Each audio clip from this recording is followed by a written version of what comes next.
Share. Yep, you're good. Okay, we're live. Welcome everyone to the Legal and Policy breakout sessions. My name is Desba Dia. I'm a member of the Pawnee Nation. I am the Technical Assistant Specialist for the Southwest region. Dan, if you would like to give a brief introduction, introduce yourself. I'm Dan Cornelius. I'm Technical Assistant Specialist for IAC for the Great Lakes region. I'm a member of the Oneida Nation. Okay, and I will be moderating this session, the Tribal Government Supported Initiatives. And we've got Josiah Griffin and Electa Redcorn, who will be presenting here. So Josiah, if you would like to introduce yourself, and we can move forward from there. So thank you, Desba. Aloha kaku. My name is Shasaya Griffin, and I'm a program and policy specialist with the Indigenous Food and Agriculture Initiative. I'm also Native Hawaiian. And before I really get too far into my presentation, I want to start out by thanking our moderators, Desba and Dan, for sharing their time and helping to coordinate this event, and also for the Intertribal Agriculture Council. I know that translating something that has been done in person so well for so many years to an online platform can be difficult, but thank you very much for allowing us still the opportunity to come together to share our stories and to share information. Of course, we're glad to have you. Thank you. So as we're kind of moving into this space and talking with Electa, we really wanted this to be as kind of conversation oriented as possible. So I have a few slides of information to share with you. I'm going to try to kind of talk through these contextual issues in frameworks as quickly as I can overall, so that we can provide some space for that discussion moving forward.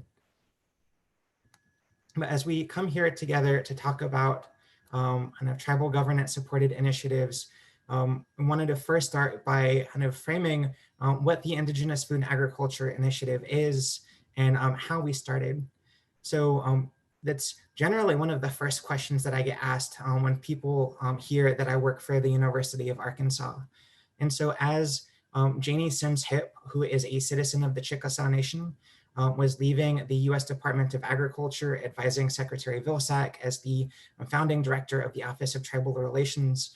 She had long-standing ties to the University of Arkansas, which was the first, one of the first universities that had a substantive Master's of Law in Agriculture program. And as she was looking at her next steps, she also had a long-standing relationship with then Dean Stacy Leeds of the School of Law. And Dean Leeds at the time was the first Native American woman dean of a law school across the country. And so it was a serendipitous connection to be able to kind of establish the Indigenous Food and Agriculture Initiative at the university in 2013. So as we build into our conversation about our work today, we really frame our mission as working to enhance health and wellness in tribal communities by helping them to advance healthy food systems, diversified economic development, and cultural traditions in Indian country. And we do that through a tiered approach, kind of supporting governance and policy infrastructure, and by providing strategic legal analysis, policy research, and educational resources to help empower Indian country through food sovereignty, agriculture, and economic development on their own terms. I'm really kind of stepping into this space as a partner first and foremost. So as we kind of partner with and work with tribal governments and communities and food systems to kind of in building out this space and building out how we collaborate together, our work touches on just about every aspect that you can think of Native food systems, helping to support and inform governance infrastructure through a model tribal food and agriculture code, which I'll talk about, and I think Electa will kind of reference as we kind of move forward in our conversation. We're a research partner for the Native Farm Bill Coalition, which represents over 170 tribes across the country, in speaking to and informing how the Farm Bill implementation affects their lives and their communities. We have a cooperative agreement with the U.S. Food and Drug Administration to build out a tribal food safety alliance. But we're also looking ahead to supporting the next generation of Native youth leaders in agriculture. So every year we host American Indian, Alaska Native, and Native Hawaiian youth to come together, usually during the summer. In Arkansas, it's a little hot, but we work with them to do a deep dive on issues related to food and agriculture systems that they'll face today and face tomorrow as they move into their careers. And as we're kind of looking at this larger perspective of food systems and food safety, part of the conversation does relate back to how do we support Native food and agriculture initiatives and enterprises in scaling up their activities, looking at considerations from food security and food access, and how that relates to kind of the general discussion of food safety and how people talk about it in various contexts. And that framework, or at least part of that framework, ties back to the Food Safety Modernization Act.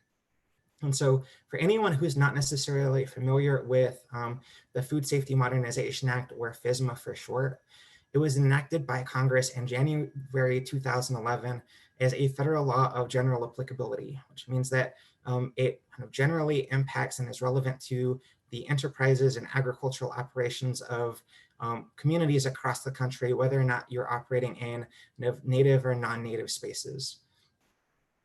The Food Safety Modernization Act by Congress designated the U.S. Food and Drug Administration under the Department of Health and Human Services with the authority to develop and enforce rules to implement this law. And so in looking at how you roll out a sweeping food standard for food safety across the food supply chain, FDA published 7 distinct regulations that cover different phases along the food systems and those links across the supply chain overall, including the produce safety rule, preventive controls for human foods rule, which corresponds with enterprises that process or manufacture foods that otherwise fall within FDA's jurisdiction that are designated or targeted for human consumption. The preventive controls for animal foods rule, which carries those same considerations to foods that are produced for animal feed. Foreign supplier verification programs, accreditation of third-party auditors, certification bodies, and other rules that have varying levels of relevancy to some of the nuances that we're facing or that we are seeing in Indian country. So as we're looking at why FSMA is important, we understand generally that it's this law of general applicability, but we also have to kind of reframe this in kind of the space of what Indian country food systems mean and look like. And so we know, based on the 2017 Census of Agriculture, that census findings represent that there was an increase of about 7% in the number of farms that were counted with American Indian and Alaska Native producers from 2012 to 2017. And that's so important because that allows us to kind of take up this space where the census represents American Indian agriculture farms as 3% of all farms across the United States writ large. There's a 24% increase in fruit and tree nut farming, and different increases across the board for different types of agricultural production. So as we look at kind of the categorization of kind of crop production versus animal production or animal rearing, we generally know, based on the census findings, that livestock, poultry, and related products are constitute about 60% of what would otherwise be the market value of sales for products that are grown on American Indian and Alaska Native farms and ranches.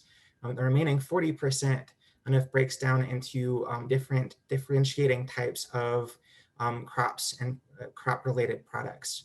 So if we're looking at say the produce safety rule, for example.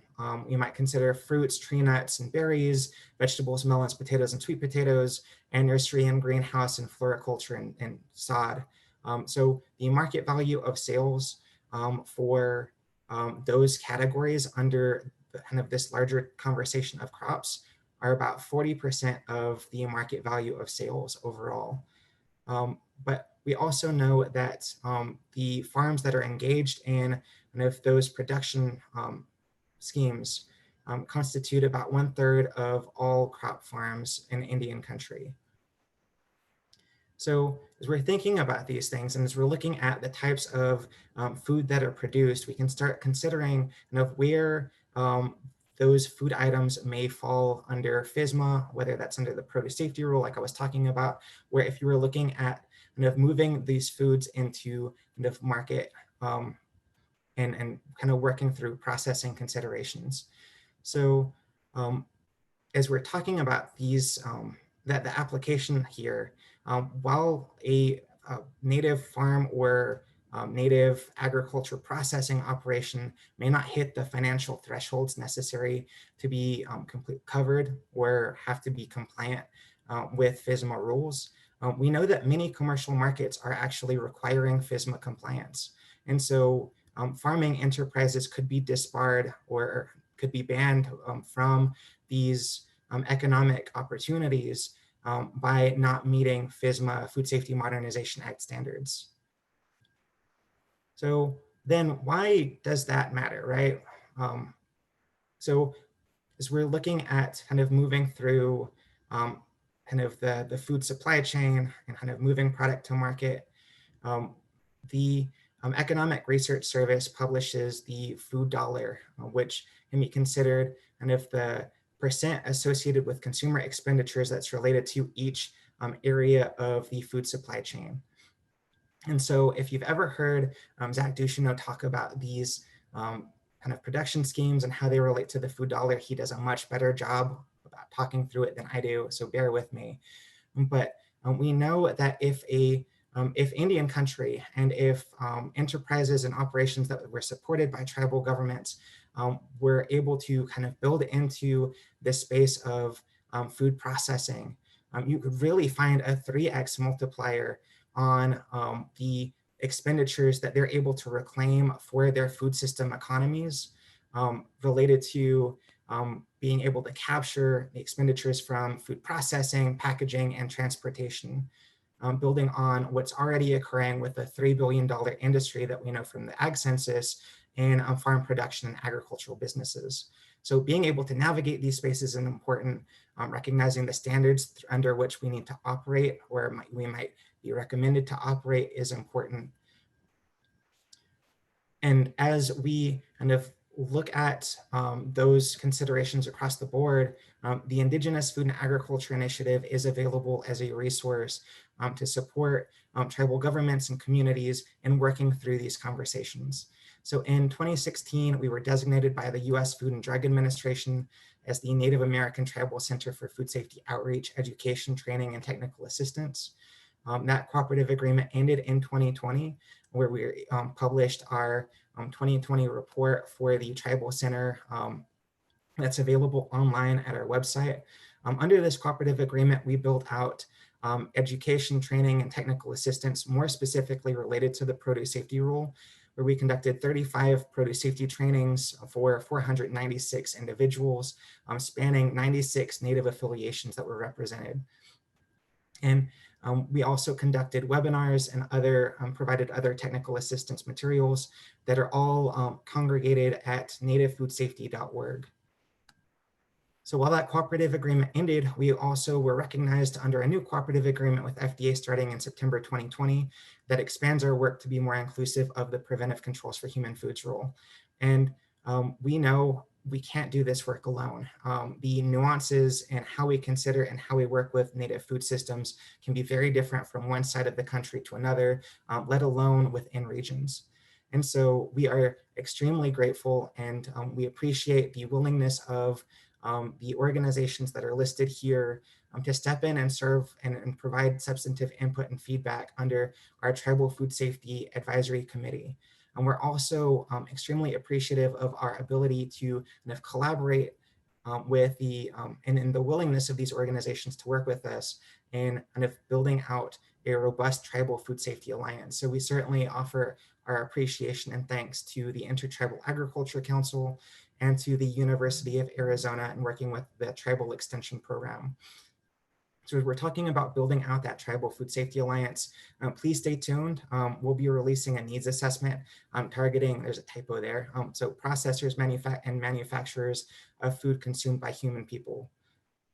So that's kind of a general overview of some of the work that we've done in food safety. But as we're looking at providing that support for tribal governance infrastructure, leading up to 2018, through a project that was largely supported by the Shakopee Mdewakanton Sioux community, the W.K. Kellogg Foundation, Maison, A Jewish Response to Hunger, Agua Fund Inc., the Farm Credit, and Novo Foundation.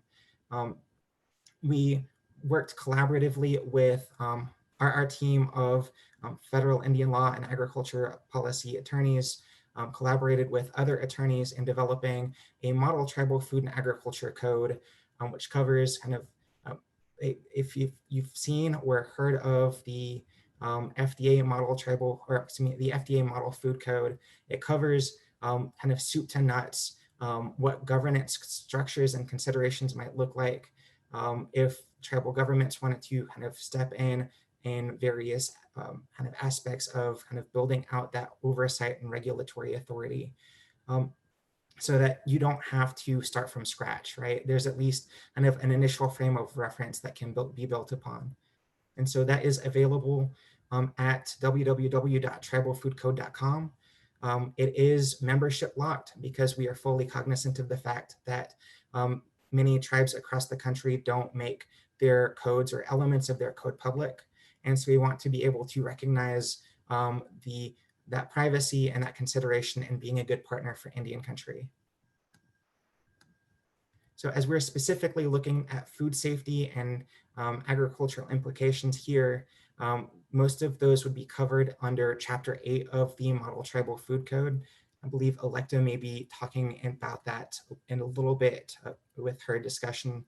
But if you have any questions leading up to or after this conversation here, please feel free to contact me. I'm happy to talk with you, answer any questions that you might have, help you navigate different things as they relate to FSMA practices, and just happy to be available. So with that, I will turn it over to Electa.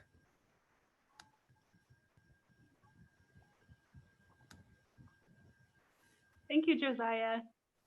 I really appreciate all the work that Indigenous Food and Ag Initiative and the Intertribal Agriculture Council have been doing out in the field and policy-wise. It's really inspired a student like myself to get involved. Maybe that I'm not an attorney for a tribal court, but that I understand policy law and how that builds out a structure to feed our people. And so I am really grateful for every interaction I have with your organization. I just wanted to introduce myself. Noah Dadasa Badus Kutari Da'u.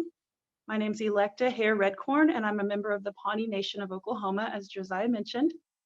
I grew up in Pawnee. I attended a small state school at Cameron University, which was an agricultural school.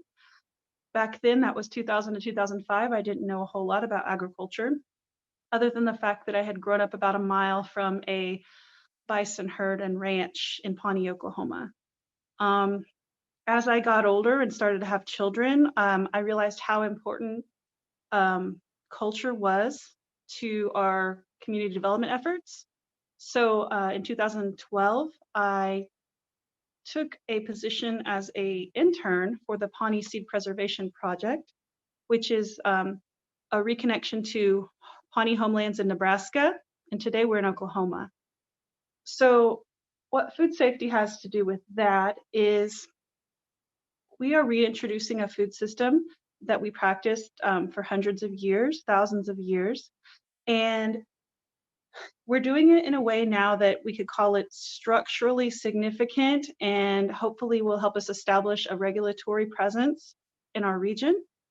And so I just wanted to kind of give an update of where we're at the Pawnee Nation of Oklahoma and some of the food safety, I wouldn't call them issues, but just challenges that we have ahead of us, and some of the excitement I'm seeing generated within our agriculture committee at the Pawnee Nation of Oklahoma.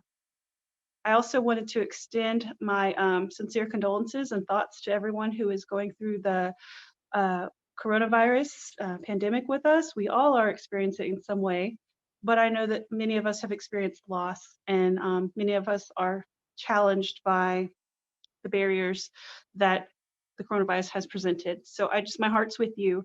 And I just wanted to say that my specific nation utilized our CARES funding to hire a horticulturalist, which is not me, but I'm so glad she's on our team.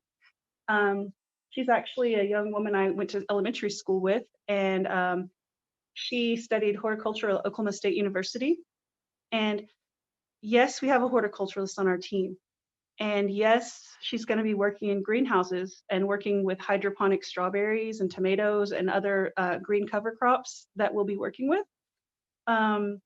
So early on, the Pawnee Nation of Oklahoma president, Mr. President Walter Echohawk, he was a Native American Rights Fund attorney, and he's written about Indigenous Declaration on Human Rights Principles, but he is now serving as the Pawnee Nation Business Council president. He recognized that we had a Pawnee student, myself, going through a doctoral program at the University of Arkansas, who had been exposed to this model food and ag code. And he wants to be known as the agricultural president. So I'm going to do my best to improve what food system we have and help our whole business council become a vehicle for change and a vehicle for success, not only economically, but also through food security and access to healthy foods. And a huge component of that is food safety, your practices, your policies, and the things that you do and train your employees to do on the ground. So when it gets to the mouths of your constituents, the health will be ensured, and there's the risk for harm goes way down when you introduce food safety planning into your ag initiatives early on. So in August of 2020, I presented a small testimony. Well, I presented a testimonial to the Pawnee Nation Business Council. And what I did was express that I'm a health policy research scholar. So every policy, every field, every interaction, we can incorporate and build a culture of health and a culture of equity into our policy suggestions. And I basically went and testified that it was necessary to expand our food system. It's necessary to connect with USDA resources and look at the work of the Indigenous Food and Ag Initiative to introduce and implement the Model Food and Ag Code. But that would take, of course, business council buy-in. So when it comes to law and policy, if we want to be regulators and we want to have a seat at that driver's seat, then we have to have the bravery to establish a division of agriculture or change up our organizational chart to show that we have room and space for agriculture, ag initiatives, youth into ag, and leadership initiatives. So while the Pawnee women and young men interns have been doing the work for years on the ground, this fall is the first year as of November 23rd, 2020, that our council passed a resolution to establish our own division of agriculture. And I'm just so thrilled for them and for us. It took a resolution in the business council, but once we have these resolutions passed, it allows us to do some pretty significant efforts in the area of self-governance. And when it comes to actually passing our Model Food and Ag Code and our own legislation and policies and laws, it will make a huge difference. The nation so far, the Pawnee Nation, has implemented a pandemic local beef cattle operation. We're running about 200 head of cattle. For the CARES purposes, it's specifically to give away to tribal members, but we're working with a local food processor that was already established in the county, in Osage County, Wild Country Meat. And they are they're fine artists of their craft. And we're hopefully looking to work with that horticulturalist I mentioned earlier to introduce some of the FSMA and Indian country implementations and work with Indigenous Food and Ag Initiative to train more of our workers, whether that be full-time, whether that be taro staff, whether that be AmeriCorps workers. So we have a lined up field of professionals who can handle the meat and handle the produce and put those things on our retail shelves of the future. So I'm just really thrilled to be here today, not only because of the good work and the learning that I have established alongside Josiah and the youth of the Indigenous Food and Ag Initiative, but also that we're in the unique place to establish these regulatory stances in our regions and maybe possibly, hopefully, do better than state, regional, and local efforts and set the bar on those things. I just want to encourage the listeners in the audience today to be open to learning experiences. I think that's how I feel comfortable talking about policy today, is being able to serve alongside Josiah's team at a conference about food safety modernization planning in Indian country, and how we implement that, how we introduce those concepts.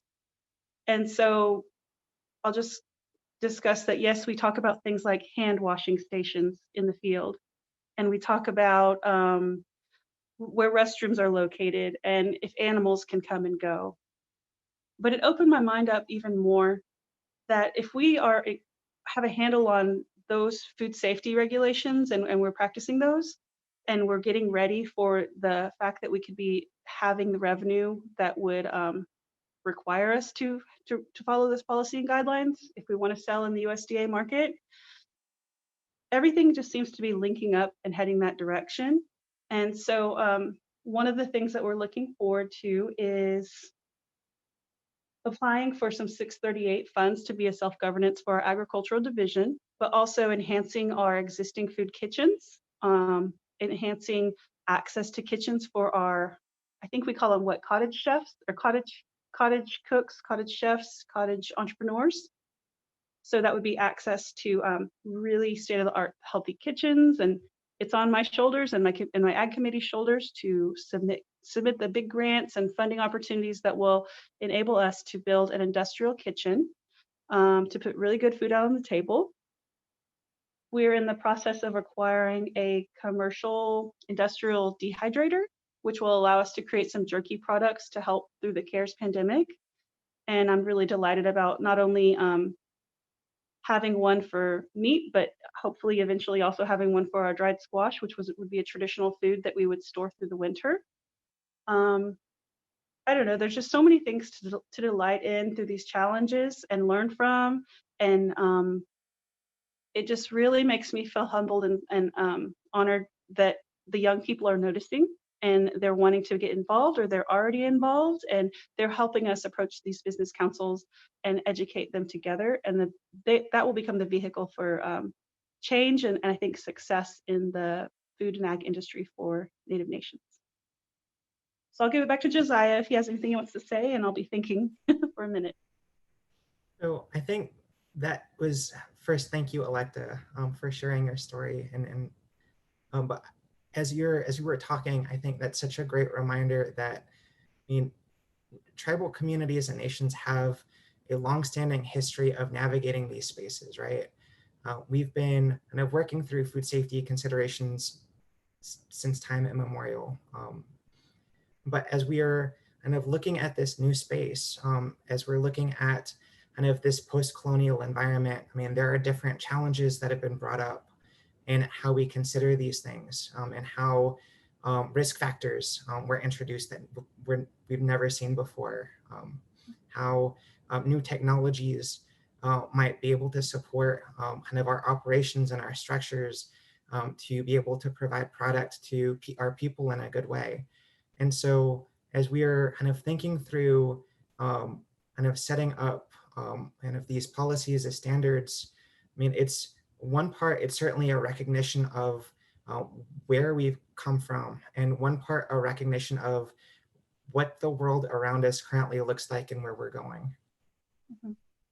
Yeah, one thing I love to talk about, especially since I participated alongside you all at last year's IAC conference for the food safety review. We just basically looked at the materials for training at a national level, federal level, and then we took notes in the side columns of like principles or philosophies that either aligned or maybe didn't align with Indigenous worldview, tribal worldview, what that might look like. There might be cultural nuances or differences that we wanted to examine. And that was really just a very important skill set for us, because we know that the Model Food and Ag Code is a template, and then that we adapt it to our needs.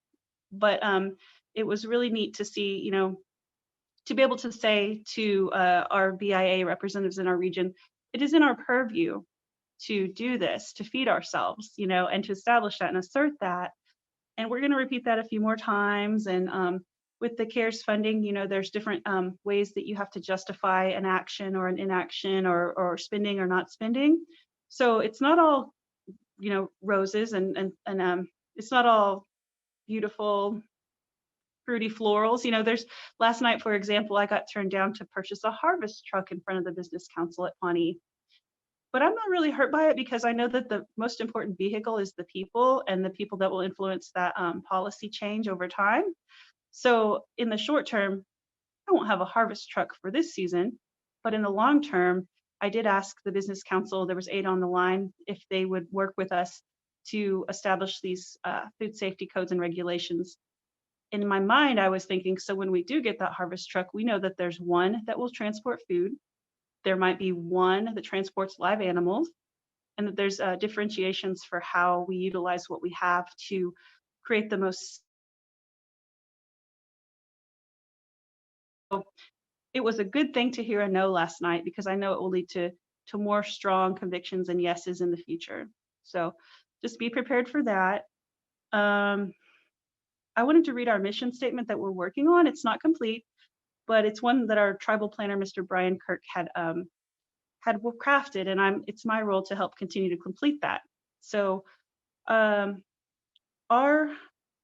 Pawnee Nation Environmental and Natural Resources, our Operations Division, and our Division of Agriculture vision is to culturally and ecologically preserve and provide the highest quality of agricultural products while maximizing our return in the most environmentally and economically sustainable manner possible. We all have a lot to learn and a lot to contribute in that plan. And it ties directly back to Indigenous Food and Ag Initiative's vision or mission of empowering Indian country through economic development and greater food access.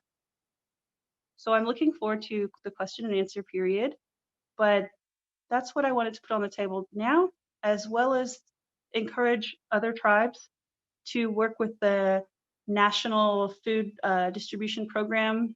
There's a working group that works on the issues of FDIPR, because the USDA will be opening a request for proposals and self-determination demonstration projects for FDIPR by September of 2021. So I heard Erin Parker from IFI mention that this morning on her presentation.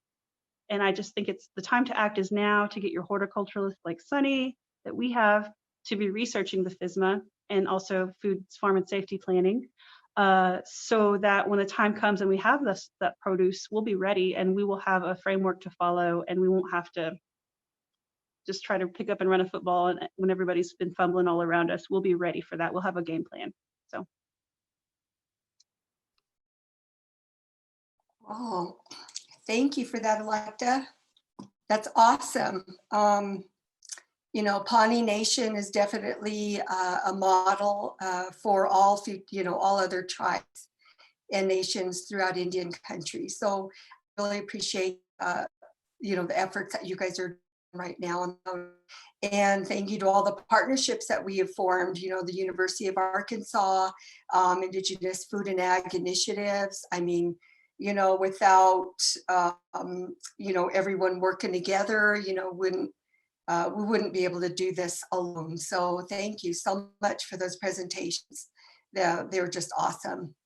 So at this point, I want to see if we have any questions. Elise, do we have any questions for our speakers? We do. So we have one question and one comment. The first one that rolled in was from a audience member. I just want to say that I'm super appreciative of your guys' work, especially as my tribe is getting started on building an agriculture department and implementing our own food codes. Magwitch, thank you. And then the question is to Electa. Can you talk more about your experience hiring someone via CARES Act funding? Does the position end December 31st, or what are the details? We have a lot of new food sovereignty projects, but the same amount of staff, which is intense. That's definitely intense. Thank you for the question, Elise. So I didn't work for the Pawnee Nation before. I actually worked for the Intertribal Ag Council as a technical assistance specialist. So I was very familiar with the USDA and NRCS programming and these amazing farm to school networks, some of the ag initiatives across the state of Oklahoma and across the nation. And it was just, the timing was just right. So when the president of the nation approached me and said, how can we justify this? What does it mean? I said, well, let's look at maybe a food security gap of what resources and what programs and what food stuffs we had available for our citizens that were produced by our citizens that our citizens could consume, and what are the barriers to getting to production. And so basically I justified in front of the Business Council back in August. It was a special CARES town hall meeting, and that's what we did to kind of gather information about ways that we could best utilize the funding as a nation. So I left my role at IAC after I had been approached by the Pawnee Nation because it was a great opportunity to on the ground implement. So what I was hired as a research and development ag specialist under the operations division. And then now we are well on our way to establishing this division of agriculture. And another arm of our nation stood up a cattle operation. And so it's my hopeful goal to work with the Ag Committee to introduce some sustainable ag best practices, to door type of opportunities. So I'm just introducing a lot of concepts to our tribal council and also our operations division manager. And we still have, you know, it's going to take a while to build out a revenue building function, but we do know that we're working towards having a self-sustaining entity by 2022. And there are a lot of farm and planning tools and food safety tools that we can use to implement that, as well as private donors and trust foundation donors, in addition to USDA natural resources and everything like that. So I actually am hired till December 31.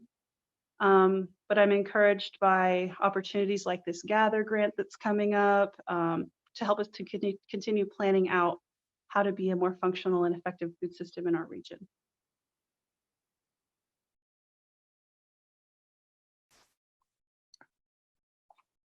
Okay, great. Do we have any more questions that have come in, Elise?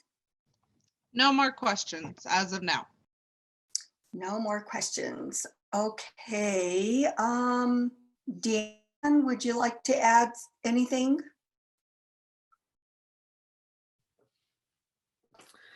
Yeah, I do quite a bit of work in this area as well, and I think that the model tribal food and ag, the model tribal food code is a tremendous resource.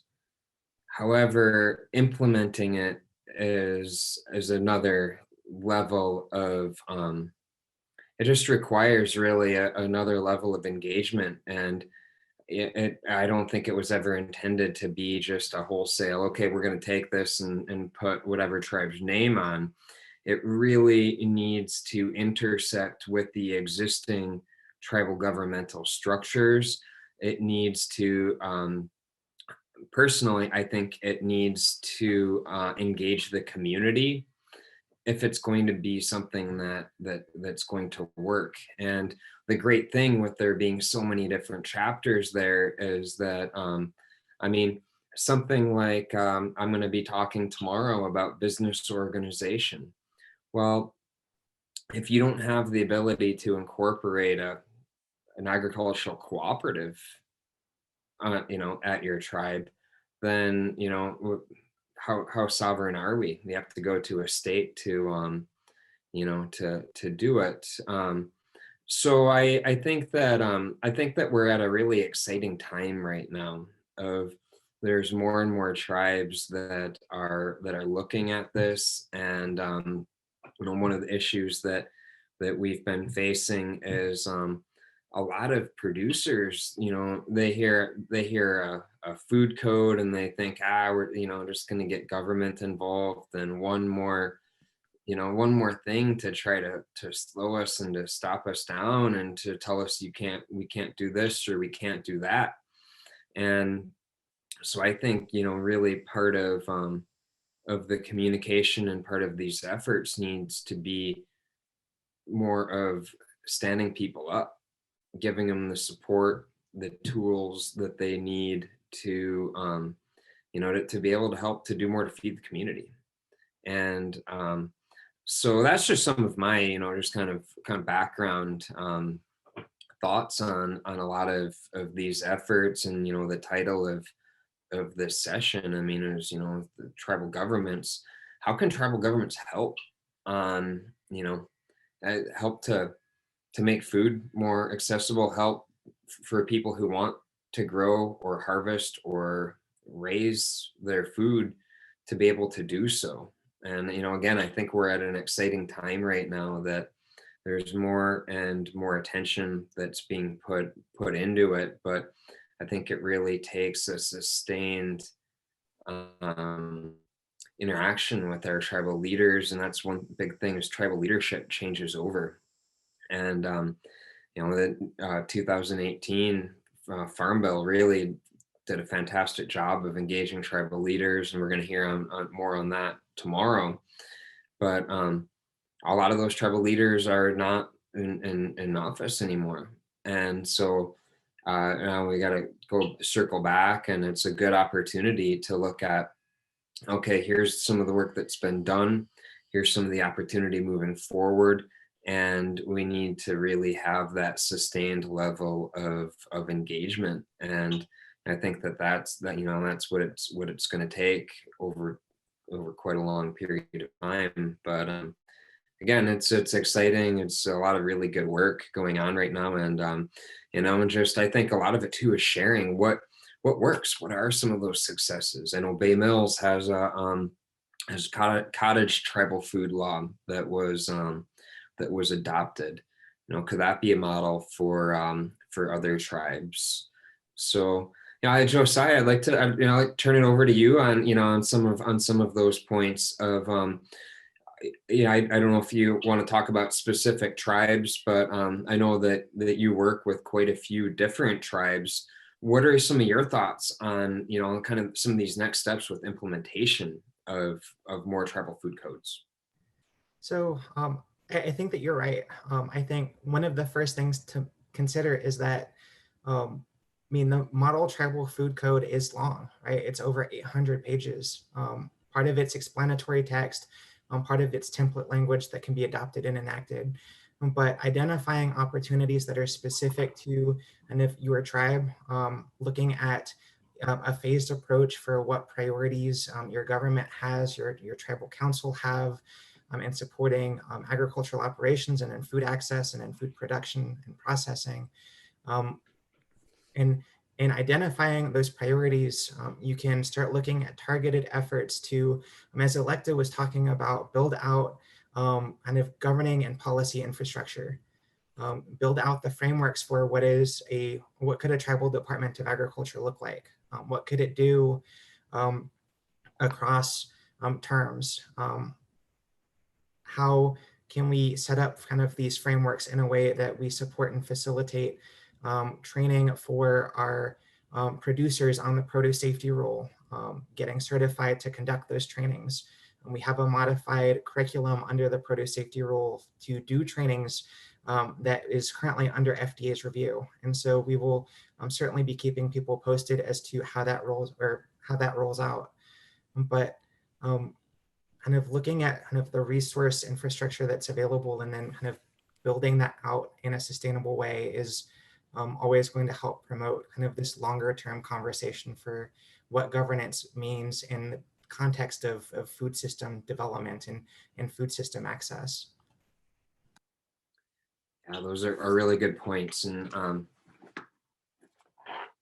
right here is here's the model tribal food code, and these are double spaced pages, so it is it is not a small document, but yeah, you know, the thing is too is a lot of our tribes have some degree of a food code already.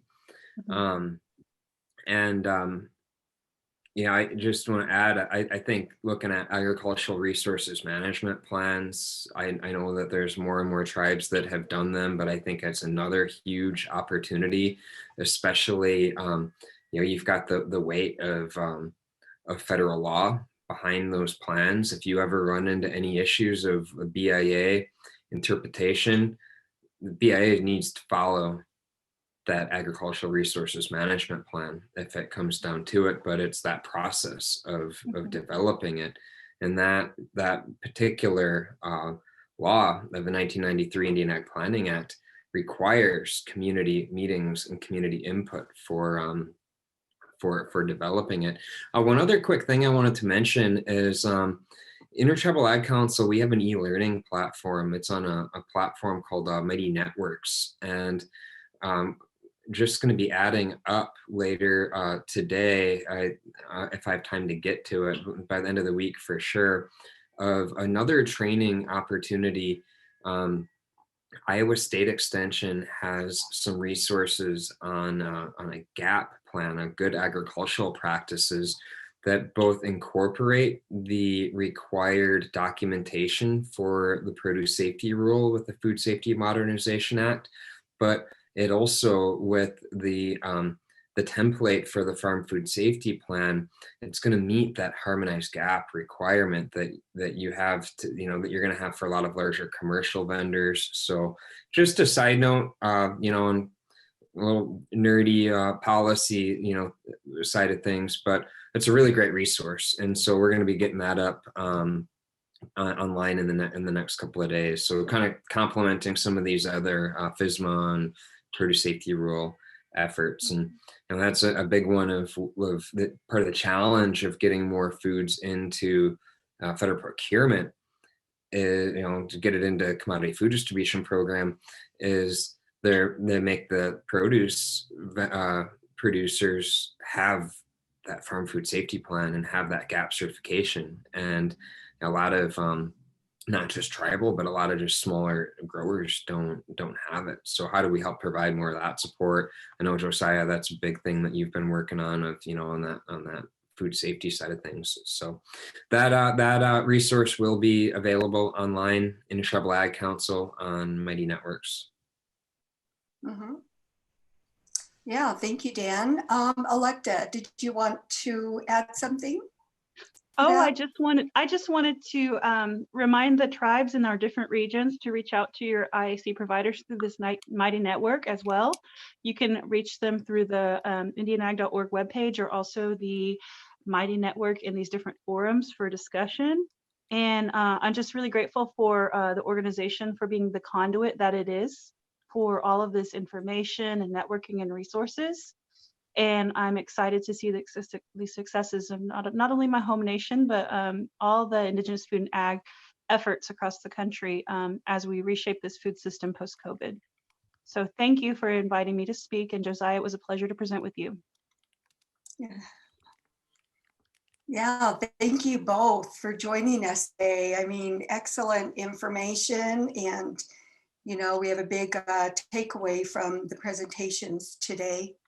I would just like to thank our sponsors, the Champions of Native Agriculture, who were sponsoring this particular session. So thank you for that.